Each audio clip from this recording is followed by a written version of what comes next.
Kapoor, and I'm the co-founder of Aapti Institute. Today, we're discussing the future of data institutions, local, national, and global. Now, this question of what data institutions are and what we call them has obviously occupied a lot of us. And we at Aapti have been thinking quite a lot about what the right level is. When we think about data institutions, we believe that the role of individuals and communities is critical, but then that also means that they need to be coordinated at a much localized level. But then there's also value for international actors and international sort of coordination and collaboration on questions of data. So to discuss some of that with me today, we have an excellent panel. We have Vilas, the president of the Patrick J. McGovern Foundation, a 21st century philanthropy advancing the artificial intelligence and data solutions to create a thriving and equitable and sustainable future for all. Vilas is an entrepreneur, a technologist, and a human rights activist with a lifelong commitment to creating a more robust social institutions that foster shared opportunity. Welcome, Vilas. We also have Julian Tait from the Open Data Manchester, Julian is the co-founder and CEO of Open Data Manchester CIC, an organization that seeks to help organizations and communities understand and use data appropriately. And finally, we have Katie Shaw from the Open Apparel Registry. Katie is the Chief Operating Officer for the Open Apparel Registry and has been working in the sustainability sector for over a decade. She spent some formative years at global sustainability nonprofits and works both in communications and project management roles. And just before joining the Open Apparel Registry, Katie was a lead researcher for Project Just. Welcome, everybody. This is a very, very exciting panel. So without further ado, I'll jump right into some of the questions that I have. And we'll start off with Julian. Julian, could you tell us a little bit more about your work in building an energy data cooperative and where the idea came from? Okay, thanks, Astha. So Open Data Manchester has been interested in whether mutual data organizations or data cooperatives can actually help their members control and create more value for themselves and the cooperative itself by making data available and helping to make data available. And we've been interested in this since about 2014. And it was kind of a pushback against what we saw was being an over-exploitation of data that was beyond the control of the individual. And also, I suppose, the reduction of collective power, which potentially people pooling data together can actually bring. So when working with an organization called Carbon Co-op, which is a data co-op, which is an energy co-op, we're trying to see whether we can actually build cooperative structures to handle data so that people feel confident, so they can share more data, and the data cooperative can manage that data on their behalf. Super interesting. And I mean, I think this question of collective power over data is extremely exciting and something to think about. Katie, the Open Apparel Registry, it's a young organization, but one that has a global mission, I think quite different from what Julian is describing about. And how do you involve communities in some of this in your work? Yeah, so thanks for that introduction. Just to explain a little bit about what the Open Apparel Registry is and the very specific problem that we were set up to tackle within the apparel sector. We are a neutral and open source tool, and we're mapping garment facilities worldwide and allocating each of those facilities a unique ID. And one of the major challenges with the global apparel system is that supply chains are incredibly complex, but the quality of data at even as basic a level as name and address information is frankly really poor. So the Open Apparel Registry was established to tackle this problem of facility identification, and through allocating these unique IDs, which are an industry standard ID, and then the simple way that we display information on who the contributors of that information are, the tool can create all sorts of supply chain efficiencies. And it makes it easier for organizations within the sector to collaborate. So that may be on social improvement programs at facilities. It may be looking at reducing environmental impacts in the supply chain as well. But as well as those efficiencies that the OAR can provide to brands and supplier groups and all sorts of stakeholders throughout the supply chain, our data has been used to advocate on behalf of some of the most vulnerable people working in global apparel supply chains. So by creating this level playing field and improving the quality of name and address data, you can actually start to create really meaningful change in apparel supply And Vilas, I think Julian and Katie are actually building some of these data institutions. We'd love to understand what your interest in this space is. Sure, thanks, the entire team. I'm excited to be here and talk about two different versions of that question. First, I actually think that foundations and philanthropic institutions have served almost as proto-data institutions. What I mean by that is for the last century, philanthropies have sat in the connective tissue between nonprofits and social enterprises around the world doing work. And as a part of their kind of method of functioning, have been the ones who have aggregated immense data sets, everything from impact evaluations and metrics to often the data that nonprofits are using to drive their underlying decision making. And by virtue of their function as public institutions, have functioned also as stewards and fiduciaries, as the ones that those data can lie with in the context of decision making. Now, what's changing rapidly in this conversation and what brings us to today is the idea that data institutions need to do more than simply being aggregators of data. And here is a space that the civil society and philanthropy in particular really needs to accelerate and move much more quickly on. But there is something kind of innate to the structure of foundations as being really great analogs for what data institutions should do.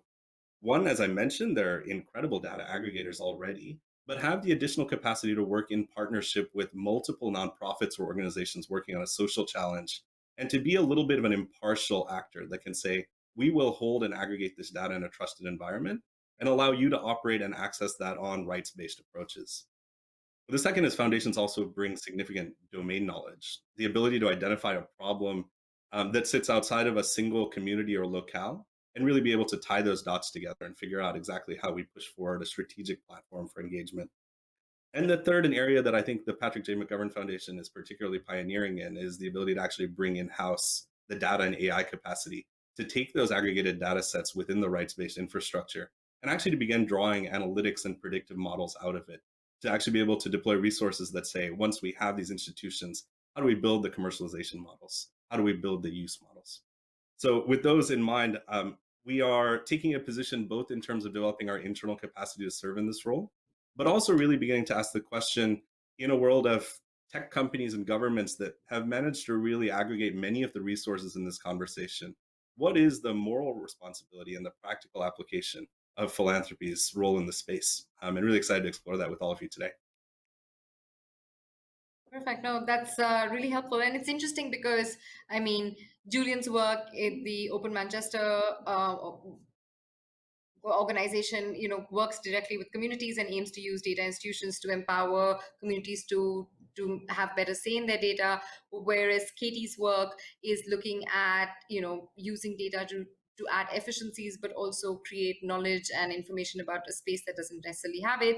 And Vilas, your work is looking at, applying some of these questions that you've learned as a philanthropy to questions of data institutions. And it's really interesting to think about it. But Julian, what is the type of sort of data cooperative that you're working with and that makes sense at a local level? And in general, do you think that we have enough community involvement or, in local stewardship of data? Well, I think that what I find interesting about the local involvement within a data cooperative. So cooperatives tend to, and I think Vilas touched on this actually. Cooperatives tend to, the people within cooperatives tend to be joined by some common goal. So people have a motivation for doing something in particular. So with regards to the energy cooperative that we're working with, people want to reduce greenhouse gas emissions. That is their focus. They want things to become more energy efficient. And they do this by many, many different practical means. And actually, because energy users actually create huge amounts of data from things such as energy meters and the assessments they have done in their houses, this data isn't actually being used. It it kind of gets wasted in a way. So I think that kind of local connection, that kind of local driver of what is the purpose of what we're doing, really provides some connection within the cooperative, provides a motivation, and then we believe provides that kind of trust and confidence, or part of the trust of confidence of sharing data that needs to take place. So I think that can happen on a very local level. Once cooperatives start to scale, I think that might be a little bit more difficult to manage. But it's not been tried. I mean, we're in new spaces. Although there have been data cooperatives before. There's kind of Health Bank in Switzerland, and there's the Good Data Cooperative that was set up in 2014, but didn't last very long. So I think it's that connection which is actually key. And also, lastly, I think that within a cooperative, because generally the members are the owners of the organisation, there's a responsibility to each other, and also because they have to make good decisions, there is a role within that cooperative to actually enable their members to make those decisions in the most informed way. So I think that's where the core idea or promise of a data cooperative is. We're just trying to make it work. Right. Just a quick follow-up. How large is the data cooperative? And I would love to understand how decision making is orchestrated in this on questions of data. So the work that we're doing at present is we're working with an already existing energy cooperative, which is Carbon Cooperative in Manchester, and this has around about 600 members. Within the data cooperative, what we're working on is whether the data cooperative will be separate to that already existing cooperative, or will be part of that cooperative. It will evolve into a data cooperative. My thinking is that it'll actually be a separate entity, because not everybody would want to share that data. And I do think at the start, because we're trying to understand the governance, we're trying to design the governance at present. I think if it's too large, then we may run into problems very, very quickly. So the idea is we devise a model through this. We're going through a design process at the present, and then that can be replicated, or if appropriate, scaled. So we're kind of really within that design phase at the moment, and that is the work that's being supported by the ODI at the moment, actually. So it's all very existing, or all very exciting, and we're pulling in lots of information from everybody who's doing really good work at the moment around this. Right. And Katie, I mean, the question that you're working on requires a global perspective because of the way the apparel industry is organized. And could you tell us a little bit about the challenges that OER is set out to address, and how that's shaped the organization, especially in your imagination as a data institution?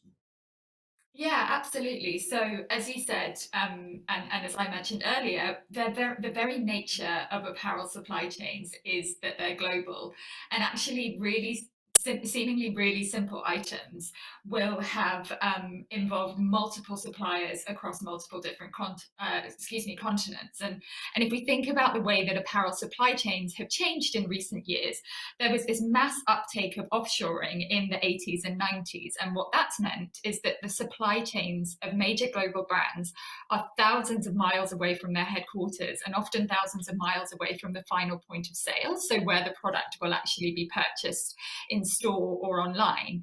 And then the other issue that we have is that the majority of global brands don't own the factories that are producing their goods.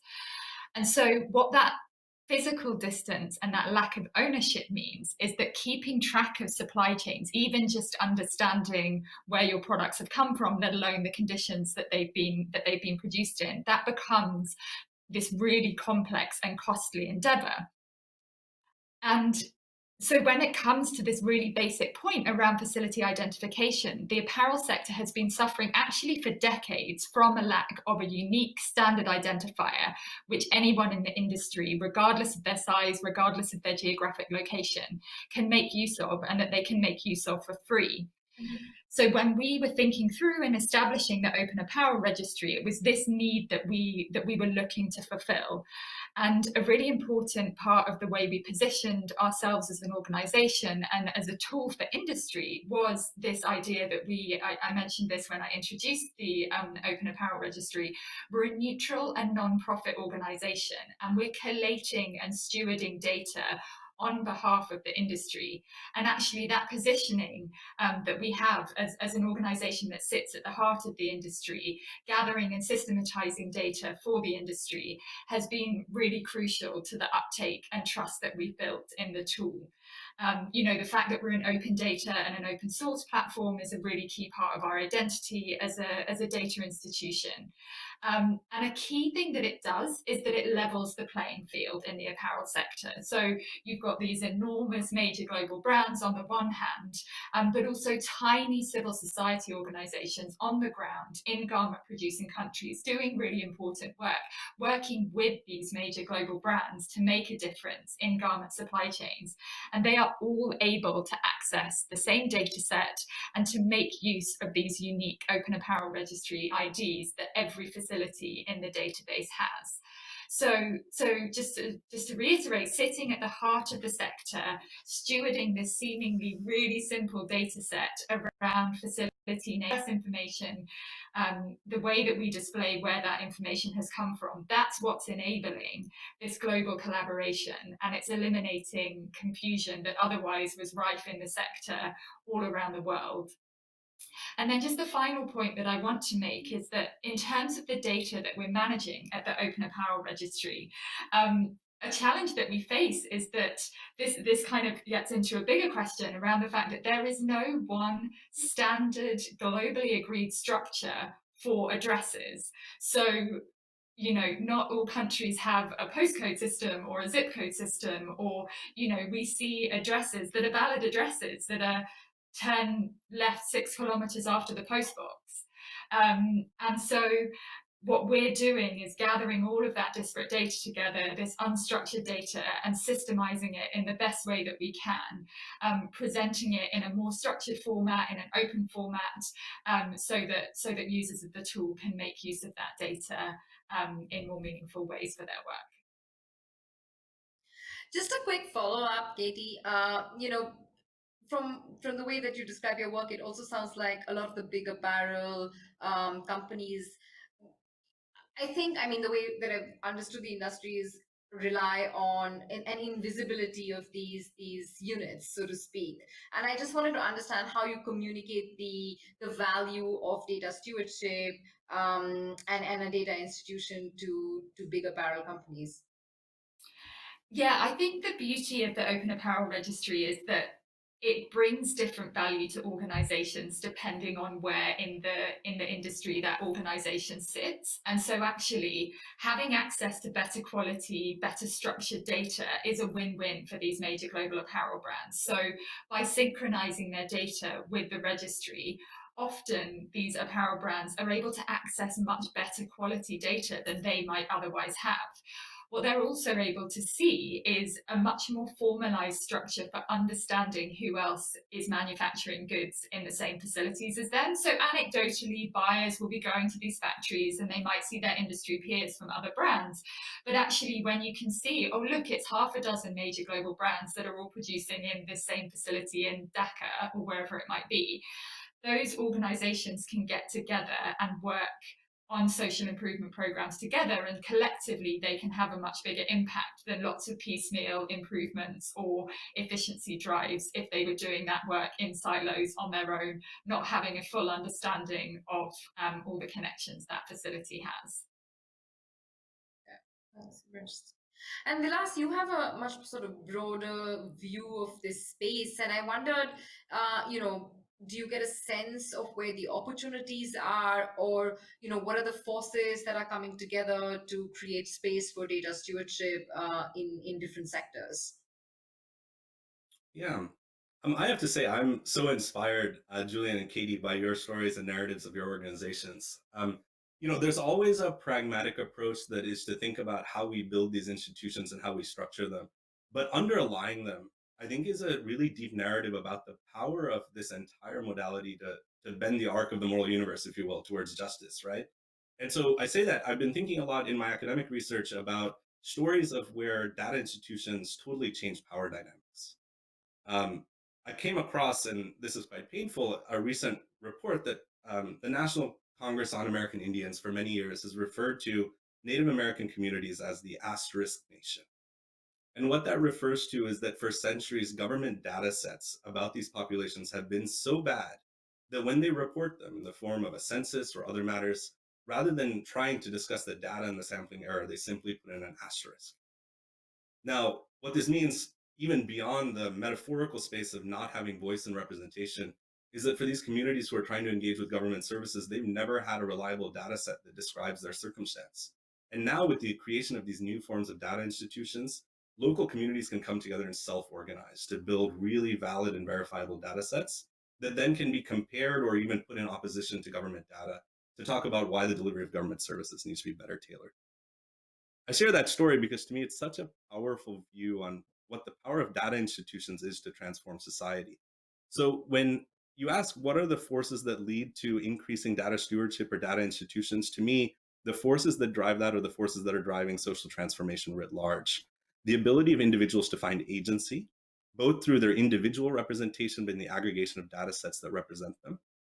The second is in knowing that there are potentially trusted partners out there who can manage the technical complexity of dealing with that kind of data aggregation and can also be trusted with a rights-based approach that says you may use my data in certain ways and not in others.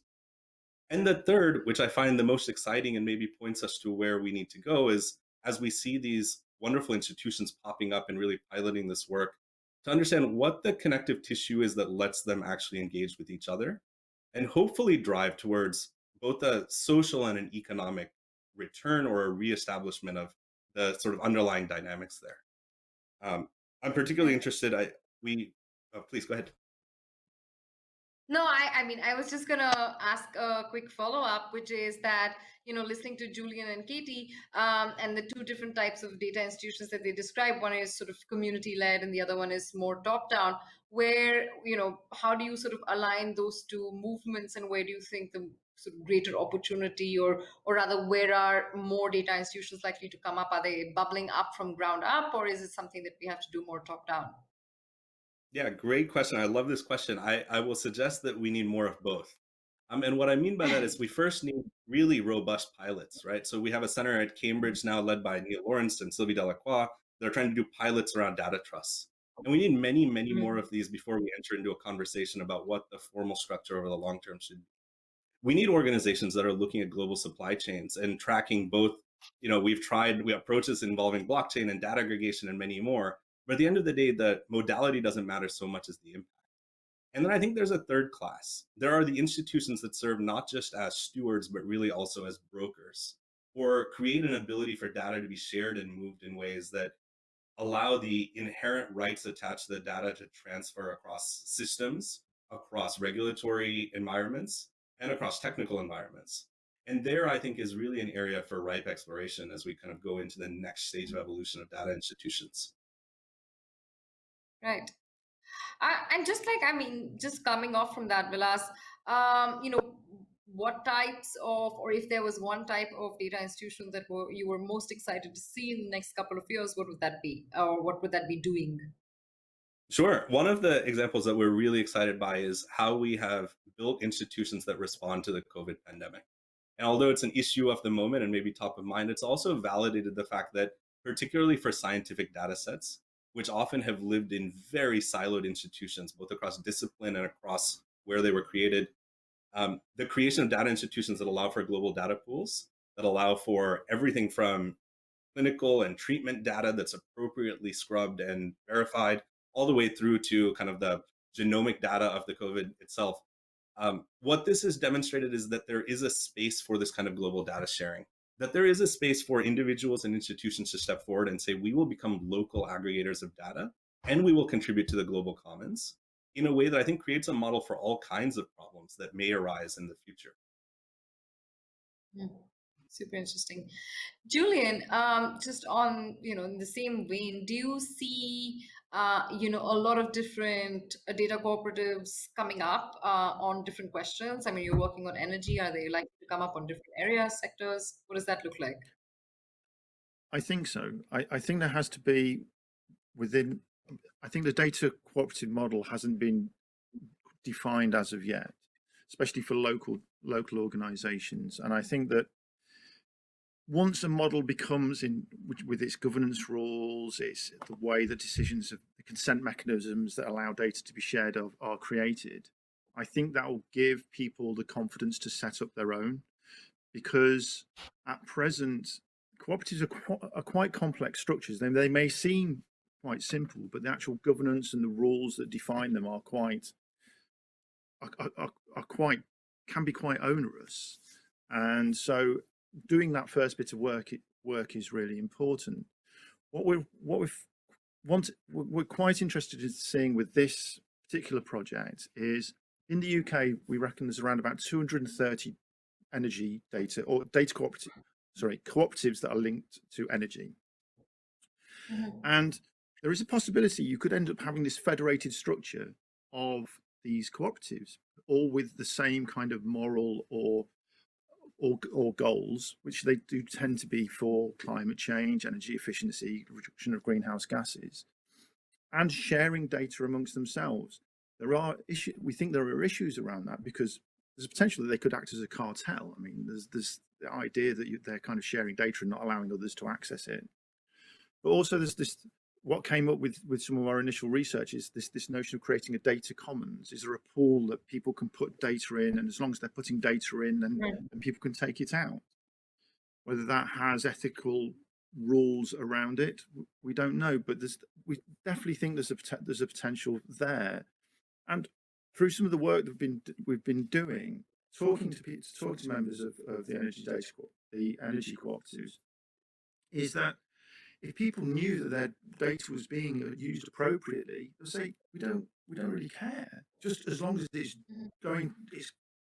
providing the purpose that we want to, that we're set out to do. And so there's this huge tapped energy within these organizations that I think data cooperatives can actually help unleash, and I think that's what makes it quite exciting. Nice. And Katie, I mean, you're looking at it again from a global perspective and engaging with different organizations around the world. How does this conversation of data institutions really play out? And, what are some of the concerns and questions that you're getting as you discuss this issue across the world?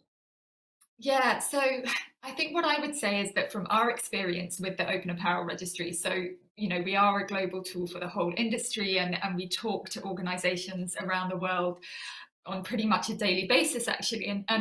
And my reflection would be is that at a basic level, technical sophistication is really varied depending on which part of the world you're speaking with.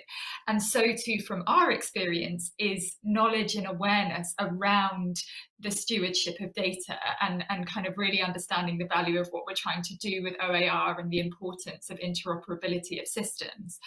And so if I think more about that question from the Open Apparel Registry perspective, to date, if I think about where the traffic to our tool comes from, who is it, which parts of the world are using our data, the majority of our traffic is coming from Europe and the UK, closely followed by the US. But that is something, given where the majority of apparel production is happening, that is something that we want to see change over time. But, listening into some of the other panels today, I've heard other panelists speaking about a lack of understanding in different parts of the world about the importance of open data, about the importance of the format that data is in. And that's something that we see all the time with the Open Apparel Registry. People are still locking data away in PDFs, it's in tables on websites. And as everyone on this panel will know, you can't do things efficiently when data is locked away like that. So that's certainly something that we've experienced as we've been growing and building the Open Apparel Registry. But if I think through what we know will need to happen for us to realise the ambitions that we have as the Open Apparel Registry, we know that we're going to need to recruit local community managers in different parts of the world, because this will speak to this point around the varying levels of understanding of data stewardship in different parts of the world. And the Open Data Institute published recently its research into data institutions, and it identified this issue of how to engage communities effectively. It identified this as a challenge, and that's something that we, as the Open Apparel Registry, are going to be looking to address in 2021 and beyond. Perfect. This has been quite an interesting discussion. We also have a bunch of questions streaming in from the audience, and I'll start with a complicated one, which I'll open up to all the panelists. This is from Bob Bailey, and I'll read, data is very expensive to collect, manage, maintain, and validate, and yet many users of data and services based on data expect the use of data to be free. What economic role should data institutions play to resolve this conundrum? And it's open. Maybe Vilas, you could kick it off, and then Katie, Julian, please jump in. Yeah, no, it's a great question. There are a few different pieces of that. So let's pull them apart and talk about them individually, right? So first is the costs of really aggregating and validating data sets are, as the commenter described, very, very high. But I think there's two pieces there that we should be keeping an eye towards. One is that there is just a treasure load of data that is, as Katie described, just lying locked up that already exists, that in many ways can inform a really significant set of decision making if we could just go and sort of get it out of where it is. And if the question is, well, how are we going to fund that process of mining those data sets, maybe that really is a place to look for alternative capital sources, but also to look in collaboration, cooperation with the private sector actors that have established economic models around it, right? I don't think any of us are so absolutist as to say there's only one solution. The second is kind of how do we think about the behavior change necessary to think of the use of data as something that is worth paying for? Again, in that case, the economic use cases in the private sector are already well established. What I think needs to change in the philanthropic or civil society sector is it's less about acknowledging the value and more about loosening the purse strings. And I think what we need are some key exemplars of organizations willing to step forward and say, we believe that this is important enough that we're willing to put really significant capital against the process of it, and to fund particularly those social change institutions that with the ability to pay for new and interesting data sets could actually drive better outcomes, that should become a viable and valid philanthropic activity. Two observations there. Curious what the other panelists think. Julian, Katie, any thoughts on this? Yeah, I'm happy to jump in and speak a little bit about our experience of building the Open Apparel Registry. So we launched the Open Apparel Registry in March of last year. So as you mentioned, we're still quite a young organisation. We are fortunate that we have philanthropic funding to have got the Open Apparel Registry off the ground, but we've always had this question of what is the long-term financial sustainability? What's our long-term plan for how to maintain and grow the Open Apparel Registry?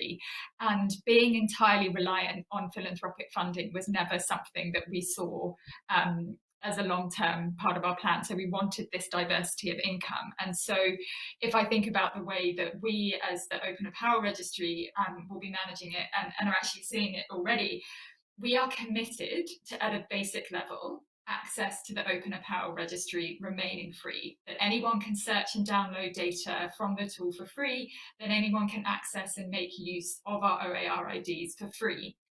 But alongside that, what we're doing is building a suite of paid-for services so that the able-to-pay users within the apparel sector can interact in more sophisticated ways with the tool, whether that's through connecting with our API or whether there's going to, we'll be rolling out different suites of services in the future that might include things like data analysis and historical data analysis, that kind of thing.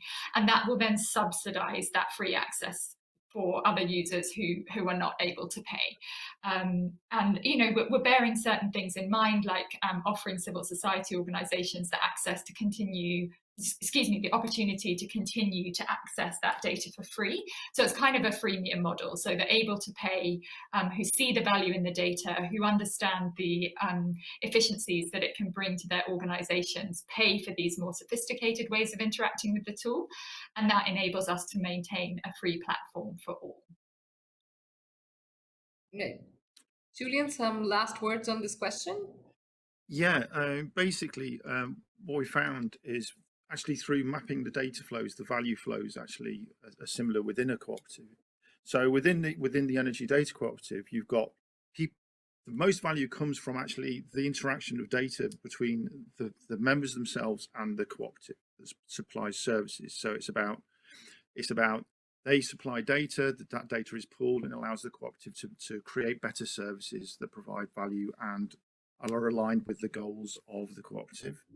There's also intra-cooperative flows where you've got members wanting to share data with each other, maybe about benchmarking, about energy efficiency services. And then you've got these kind of federated data flows that potentially could provide value. So in a sense, economic value isn't the driver of these things. There is potential that that data could then get sold on to third parties, but it's actually within the cooperative that the rationale for creating this data infrastructure exists. And also, if people have confidence with that process, then they're more likely to give better context to the data that's being collected, allow more data to be collected, and that raises the value of that data. So there's some interesting dynamics that aren't necessarily economic dynamics within the cooperative structure, we think. Right. We're in the last 5 minutes, so I'm going to take a few short questions, but request the panelists to keep their answers to be quite precise. This is from Jack Hardings for Julian. What are the types of benefits and services that the data co-op is set out to create and distribute to its members? So at the moment, within the energy cooperative, you've got a lot of data that's being collected through smart meters that generally will go to the energy supplier. Individuals actually have access to that data, so that data could be pooled. Then there's a lot of behavioral analysis that could be done with that, which could actually create optimization by allowing a lot of energy cooperatives. They deal with supply as well, and also micro generation through solar, PV, wind, etc. So by allowing that data to flow, then you can actually manage the load and supply and demand within those cooperative structures. And there's things around where there's greater awareness of how we use energy. So obviously there's a push for electric vehicles, but they put a huge load on the electricity grid if everybody charges their cars at the same time. So it's about being able to manage data that not only, and that we think provides the value, and that's the services that they can within the energy environment that they can provide, we think. Perfect. For Vilas from Miranda Sharp, does the panel think that data institutions are limited to philanthropic or charitable aims, or can they be applied more widely to, example, data infrastructure? Yeah, I think absolutely yes, right? And I think our challenge in thinking about open data in particular is to ensure that the kind of applications that we're building are ones that allow for widespread participation, that really allow for economic equality. The idea of whether these will A, become sustainable, which is our deep hope, and B, whether they will become so profitable that they are then controlled by institutions that follow profit more than sustainability or some of the other values. Those are the things that I'm really thinking about. The short answer to the question is, of course they will. The longer answer is, but we should make sure that they operate and mature in the right direction. Right. And the last question for Katie from Anne Kersley. Does the Apparel Register use the what 3 words for location? Great question. No is the answer. It is on our radar and something that we were aware of, but our geocoding is actually powered by Google. So although not perfect in terms of the data that we're getting and the way that we process information through our system, it is considered best in class for what we need to do. Perfect. And because I'm greedy, I'll give the panel a little bit, like one last question. This is from Miranda as well. Do the panelists think that data institutions are in a unique position to build and use trust? And very short answers to that. Vilas, I'll start with you. I'm easy, right? Look, data governs everything around us. The question we should be asking is who governs the data? Absolutely, yes, right? That these institutions can create a brand new form of trust and of economic and social empowerment. Perfect. Julian. Yes. That's all I can say. I totally what with Vilas says. I totally agree with that. I do think there's a tremendous opportunity there, because I think that representation through data will be really important, and that collective representation will, I think, could be a strength. Perfect. Tait? Yeah, I totally. Yeah, just to say that I agree with everything that my fellow panelists have said. I've spoken a fair bit about trust and how important it's been for us as a young organisation within the sector. We've had to gain the trust of the stakeholders within the industry in order to do what we're doing, and to have people share their data with us as well. So all of the thought that we've given to the structure, the data being openly available, governed under a Creative Commons 4.0 license, hugely important for us to be able to achieve what we want to go on and do. Perfect. Thank you so much, panelists. I mean, the question for the panel was the future of data institutions, local, national, or global. I guess that's still open for debate, but I think what we've learned through this conversation is that we need, to test more, to do more pilots, to organize or build more data institutions to arrive at some of those answers.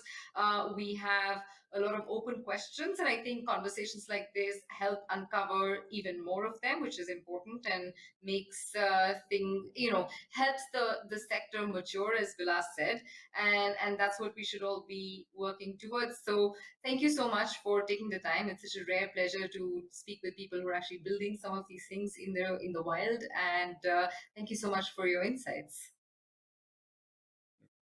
Thank you. Thank you all. Thank you.